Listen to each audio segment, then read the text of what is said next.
तो आखिर कैसे इस एक शो ने सभी टीवी शोज को बनाने का तरीका ही बदल दिया, कैसे लोगों का टीवी शोज के लिए नजरिया ही बदल दिया, एंड कैसे इस एक शो ने नेटफ्लिक्स को दिलाई वो पहचान जो आज उसके पास है। तुमने सही समझा, मैं बात कर रहा हूँ स्ट्रेंजर थिंग्स की। तो आओ आज इन सवालों के ही जवाब ढूंढने की कोशिश करते हैं।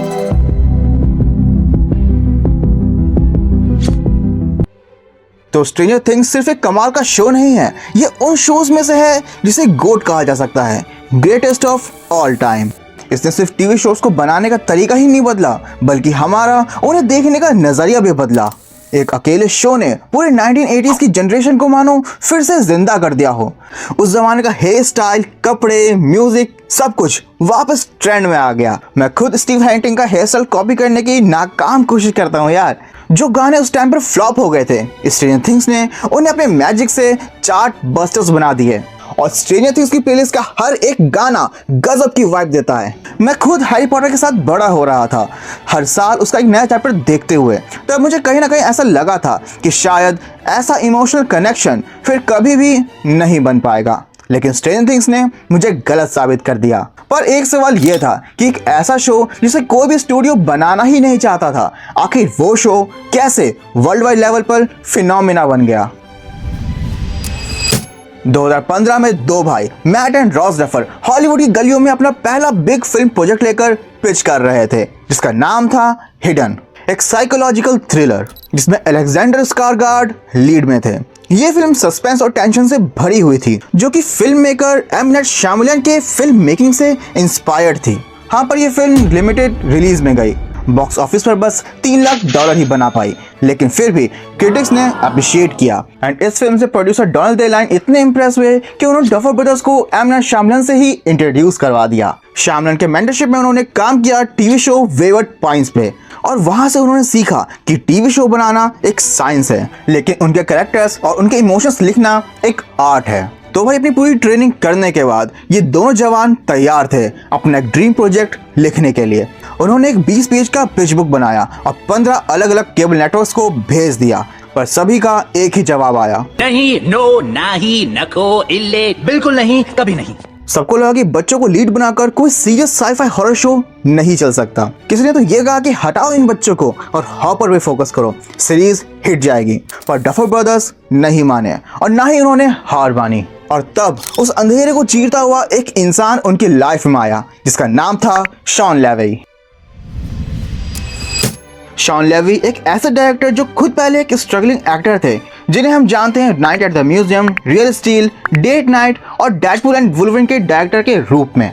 ऑनेस्टली अगर मैट डफर ब्रदर होता तो मुझे भी डाउट होता, क्योंकि बिग फैट लायर बनाने वाला बंदा अगर बोले कि मैं तुम्हारा डार्क साईफाई शो बनाऊंगा तो कोई भी सोचेगा ये सीरियस है क्या। लेकिन जब शॉन ने स्क्रिप्ट पढ़ी तो उन्हें यह स्क्रिप्ट बहुत पसंद आई और उन्होंने एक ही लाइन कही, पेपर में मुझसे बेटर प्रोड्यूसर्स मिल सकते हैं पर कोई भी इतना पैशनेट नहीं मिलेगा। मैं तुम्हारे साथ हूं और हम ये शो बना के रहेंगे। और यही एनर्जी उन्हें नेटफ्लिक्स तक ले गई। 2016 में स्ट्रेंजर थिंग्स के नाम और लोकेशन को लेकर बहुत डिबेट हुई। पहले शो का बेस मॉन्टॉक प्रोजेक्ट नाम के एक रियल कॉन्स्पिरेसी थ्योरी पे था, जो लॉन्ग आइलैंड के मॉन्टॉक टाउन में हुआ था। लेकिन काफी चेंजेस के बाद नेटफ्लिक्स ने फाइनली स्ट्रेंजर थिंग्स के नाम के लिए हाँ कर दी। पर एक प्रॉब्लम थी, नेटफ्लिक्स उस वक्त अपने ही शोज में $6 बिलियन इन्वेस्ट कर चुका था और उनमें से कोई भी शो सब्सक्राइबर्स को रोक नहीं पा रहा था। इसलिए उन्होंने स्ट्रेंजर थिंग्स को सिर्फ एक ट्राई समझा कि चलो ये ट्राई बॉल खेल के देखते हैं। लेकिन 15 जुलाई 2016 को जब स्ट्रेंजर थिंग्स रिलीज हुआ, तब नेटफ्लिक्स ने रियलाइज किया कि उन्होंने अपनी जिंदगी का बेस्ट डिसीजन लिया है। पूरी दुनिया स्ट्रेंजर थिंग्स की बात कर रही थी, मानो पूरी दुनिया की नजर सिर्फ इस एक शो पर ही आकर अटक गई हो। हर तरफ से बस यही सुनाई दे रहा था कि भाई तूने स्ट्रेंजर थिंग्स देख ली क्या। लोग नेटफ्लिक्स के पासवर्ड्स मांग रहे थे और नेटफ्लिक्स ने पहली बार देखा कि उसके पास सब्सक्राइबर्स सिर्फ एक रीजन के लिए आ रहे थे, और वो रीजन था कि सभी को स्ट्रेंजर थिंग्स देखना है। एंड इस शो की वजह से ही उसके सब्सक्राइबर्स बढ़ते ही चले जा रहे हैं। इस शो का जादू कुछ इस तरह चला कि मानो लोगों के रगों में खून की तरह ये शो दौड़ने लग गया था। मानो सब इस शो की वजह से हाई माइंड से कनेक्ट हो चुके थे। स्ट्रेंजर थिंग्स का हर फ्रेम, हर डायलॉग, हर म्यूजिक नोट नॉस्टैल्जिया से भरा हुआ था। एंड सबसे बड़ा मैजिक तो इसके टोन ने किया। जहां एक ही वक्त पर बच्चे भी इस शो से कनेक्ट हो पा रहे थे, वहीं बड़े भी इसे फील कर पा रहे थे।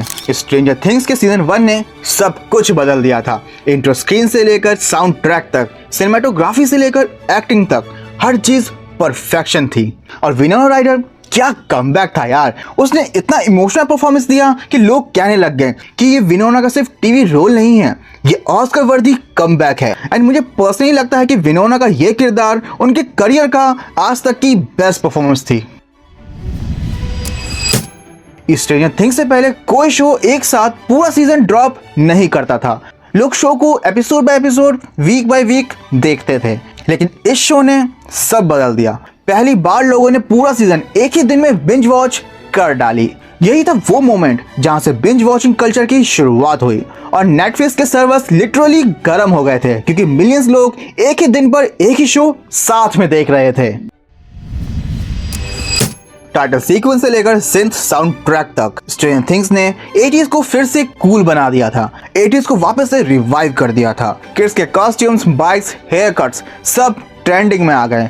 लोग कहने लगे कि ये शो सिर्फ नॉस्टैल्जिया नहीं, एक टाइम मशीन है। और डफर ब्रदर्स ने ये सब पुरानी मूवी से सिर्फ कॉपी करके नहीं, बल्कि इंस्पिरेशन से री इन्वेंट करके दिखाया। E.T., द गूनीज, पोल्टरगेस्ट, फायर स्टार्टर सबका इन्फ्लुएंस था, लेकिन फील बिल्कुल न्यू थी। ये शो एक इमोशनल एक्सपेरिमेंट था। सिंपल स्टोरी, पर इसके सारे कैरेक्टर्स और उनके इमोशंस दिल से लिखे गए थे। डफर ब्रदर्स का फॉर्मूला सिंपल था, एक रिलेटेबल कैरेक्टर लिखो, एक सिंपल स्टोरी सुनाओ और उसमें इमोशंस भर भर के डाल दो। इसी सिंपलिसिटी ने स्ट्रेंजर थिंग्स को स्पेशल बनाया। हर एपिसोड के एंड में एक हुक और हर सीजन के एंड में एक नया हार्ट ब्रेक। सब कुछ परफेक्ट था। It was perfect. Perfect. तो दोस्तों, वीडियो में आगे बढ़ने से पहले अगर तुम्हें अपने इस भाई का काम पसंद आ रहा है तो प्लीज इस वीडियो को लाइक, शेयर एंड ज्यादा से ज्यादा हाइप दो एंड कमेंट्स में अपने वैल्यूएबल कॉम्प्लीमेंट्स जरूर देना। एंड कोई खास डिमांड हो तो खुल के कहना यार, मैं उन टॉपिक्स पर वीडियो जरूर बनाऊंगा, क्योंकि तुम्हारी डिमांड का ख्याल भी रखना तो मेरा ही काम है ना। तो चलो वीडियो में आगे बढ़ते हैं। शो के हर कैरेक्टर को एक प्रॉपर आर्क देना स्ट्रेंजर थिंग्स की सबसे बड़ी स्ट्रेंथ थी। इतनी बड़ी कास्ट होने के बावजूद हर कैरेक्टर का अपना एक ग्रोथ, अपनी एक जर्नी थी।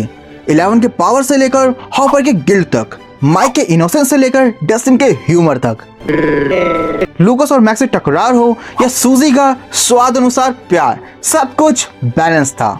पर इन्हीं के बीच एक परफेक्ट कैरेक्टर आर्क था जो निखर के आया, और वो था जॉय कीरी, यानी कि स्टीव हैरिंगटन का कैरेक्टर। भाई, इस बंदे के जैसा कैरेक्टर आर्क मैंने आज तक नहीं देखा। ये वही कैरेक्टर था जो सीजन 1 में सबसे ज्यादा इरिटेटिंग था। यहाँ तक कि ओरिजिनल प्लॉट में तो इस कैरेक्टर को सीजन 1 में ही मर जाना था, पर राइटर्स ने यहाँ अपना जादू चलाया और स्टीव जैसा कैरेक्टर जिससे लोग नफरत कर रहे थे, उस कैरेक्टर को सबका फेवरेट बना दिया।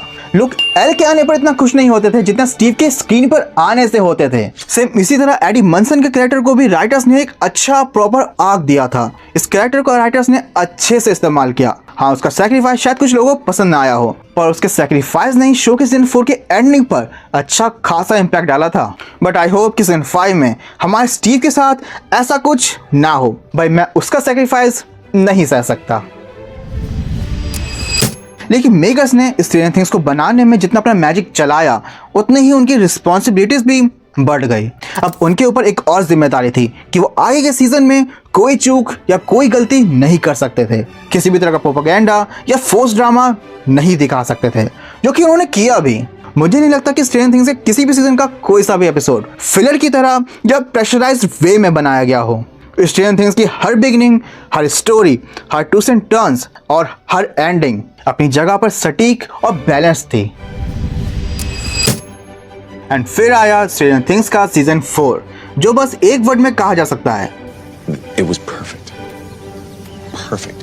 डियर बिली जैसा एपिसोड तो ऐसा लगता था जैसे किसी थिएटर में चलने वाला इमोशनल थ्रिलर हो। डायरेक्शन, एक्टिंग, म्यूजिक सब कुछ एकदम सिनेमैटिक फील देता है। फैंस कहते हैं कि Breaking Bad, Games of Thrones, The Sopranos, यहाँ तक कि अटैक ऑन टाइटंस सब देखा, पर स्ट्रेंजर थिंग्स के सीजन 4 जैसा इमोशन कभी फील नहीं हुआ। और ऐसा लगता है कि मानो डफर ब्रदर्स ने अपने आप के लिए ही एक स्टैंडर्ड बार क्रिएट कर दिया है जो कि शायद उनके लिए भी इम्पॉसिबल है ब्रेक कर पाना। सीजन 4 के बाद दुनिया ने एक बात मान ली, स्ट्रेंजर थिंग्स सिर्फ एक शो नहीं, एक फिनोमिना है, एक इमोशन है, एक याद है, एक टाइम कैप्सूल है। पर अब सबके दिमाग में सिर्फ एक ही सवाल था कि अब इसके आगे क्या। डफर ब्रदर्स ने एक इंटरव्यू में कहा था कि हमने इस शो का एंडिंग 7 साल पहले ही लिख लिया था। और जब फैंस ने सीजन 1 को दोबारा देखा तो उन्होंने नोटिस किया कि वेक्ना जो सीजन 4 का मेन विलन बनकर आया था, उसके हिंट्स तो पहले ही एपिसोड में दे दिए गए थे। यानी कि उनके पास पहले दिन से ही एक क्लियर कट ब्लूप्रिंट तैयार था। और यही प्लानिंग स्ट्रेंजर थिंग्स को मास्टरपीस बनाती है, क्योंकि हर ट्विस्ट, हर इमोशन बस एक रैंडम आइडिया नहीं था, बल्कि एक कनेक्टेड पजल था जिसका हर टुकड़ा अपनी सही जगह बैठता है। एंड ये कनेक्शन तो स्ट्रेंजर थिंग्स के सीजन 5 के फर्स्ट 5 मिनट वाले क्लिप से भी कंफर्म हो जाता है, जहां हमें बिली की वो पेनफुल जर्नी देखने को मिलेगी जो उसने अपसाइड डाउन वर्ल्ड में बिताया था। एंड ऐसा हम कह सकते हैं कि उसने सीजन 1 में ही वेक्ना को फेस कर लिया था, या फिर वेक्ना को अपने अंदर तक फील कर लिया था। विल और वेक्ना के बीच में जो पैरेलल्स दिखाई दिए वो फैंस को हैरी पॉटर और वोल्डेमॉर्ट की याद दिला गए। एक ऐसा कनेक्शन जहां एक हीरो और विलन दोनों एक ही दर्द से बने हो, एक दर्द जो उन्हें एक ही वक्त में अलग भी करता है और उन्हें जोड़ के भी रखता है। अगेन इस कनेक्शन से हम उस नॉस्टैल्जिक मोमेंट्स के रेफरेंस को जी पा रहे हैं जो हमने हैरी पॉटर के टाइम पर फील करा था। बड़े शोज के लिए एक ही चैलेंज होता है कि एंडिंग को सही तरीके से लैंड करना। Game of Thrones, The Sopranos, How I Met Your Mother, Attack on Titans, इन सभी की कहानियां एंडिंग पे आते आते गिर गई। और इसी वजह से डफर ब्रदर्स पर प्रेशर है, क्योंकि जब एक शो इतना बड़ा इम्पैक्ट क्रिएट करता है तो उसका एंड सिर्फ एक सीन नहीं, एक इमोशन का क्लोजर होता है। लेकिन हम फैंस को डफर ब्रदर्स पे पूरा भरोसा है। उन्होंने स्ट्रेंजर थिंग्स के हर सीजन में स्टोरी के एसेंस को प्रोटेक्ट किया है, चाहे वो एसेंस लव का हो, फ्रेंडशिप का हो या सैक्रिफाइस का। उन्होंने सब परफेक्शन के साथ दिखाया। और अब जब वो कह रहे हैं कि फाइनल सीजन सब कुछ टाई अप करेगा तो ऐसा लगता है कि ये एक पेनफुल बट एक परफेक्ट गुड बाय होने वाला है। एंड जब इस पर स्ट्रेंजर थिंग्स का तुम फाइनल टाइम वो रेड नियॉन का टाइटल देखोगे, साथ ही जब तुम बैकग्राउंड में उस आइकॉनिक म्यूजिक स्कोर को सुनोगे, तो एक बात याद रखना कि स्ट्रेंजर थिंग्स सिर्फ एक सीरीज नहीं थी, ये सिर्फ एक शो की कहानी नहीं, बल्कि एक इमोशंस का दौर था जिसे हम पिछले 9 सालों से इन किरदारों के साथ जीते आए हैं। ये एक ऐसा दौर था जो बहुत ही जल्द अब एक याद बनने वाली है, एक लेगेसी बन जाएगी, एक ऐसी लेगेसी जिसमें इमोशंस भी है, ह्यूमर भी और रियलिटी भी। स्ट्रेंजर थिंग्स ने हम सबको एक बार फिर बिलीव करवाया कि फिक्शन भी कभी कभी रियलिटी से ज्यादा रियल लगती है। एंड अब जब स्ट्रेंजर थिंग्स का सीजन 5 आएगा तो शायद इस बार हम सब रो पड़ेंगे, पर एक चीज पक्की है कि हॉकिंस का ये शहर हमारे दिलों में हमेशा जिंदा रहेगा। So that's it for the video. चलो मैं चला अपसाइड डाउन वर्ल्ड में जाने का दरवाजा ढूंढने के लिए। वैसे अगर तुम्हें वीडियो पसंद आई है तो कमेंट सेक्शन में अपना प्यार बरसा कर वीडियो को हाइप कर देना। चाहो तो वीडियो को लाइक भी कर सकते हो, शेयर करने का मन हो तो वो भी कर लेना।